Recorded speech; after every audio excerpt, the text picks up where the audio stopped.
Now, this is often called the silly season with many political attack ads. So how negative is too negative, and why do so many campaigns use them? News 12 Long Island's Stone Grissom takes a look in this Island Vote Report. Abusing his power. He's out for himself. Corrupt congressman. They dominate the airwaves every election season.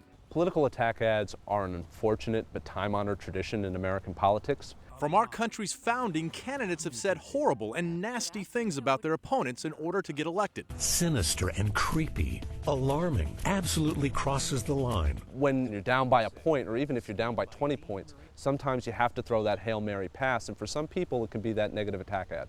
But even football has rules.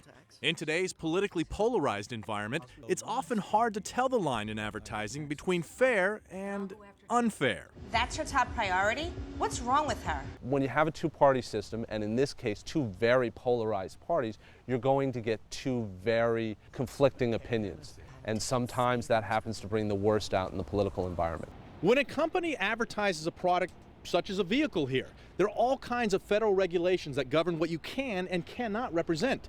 But political speech is protected by the Constitution. So when it comes to political attack ads, it's pretty much the Wild West. First of all, lies are protected by the First Amendment.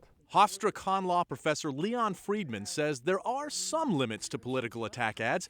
For example, you can't falsely call your opponent a felon, but the First Amendment does allow a candidate to stretch the truth. A lot of that speech is considered political hyperbole. The Supreme Court had a case a couple of years ago about a politician who claimed to win the Congressional Medal of Honor. The case went to the Supreme Court, and they said, even though you lied, it's protected by the First Amendment. It may be protected, but do they actually fool voters? We went to Thomas's Diner in Carl Place and played a few ads. Boy, it turned me off real fast. They're not giving you the whole story. I trust way less now than I would have trusted 20 years ago. I don't feel comfortable with somebody that attacks someone else that way. I'd rather see a positive ad. But in the end, negative ads work.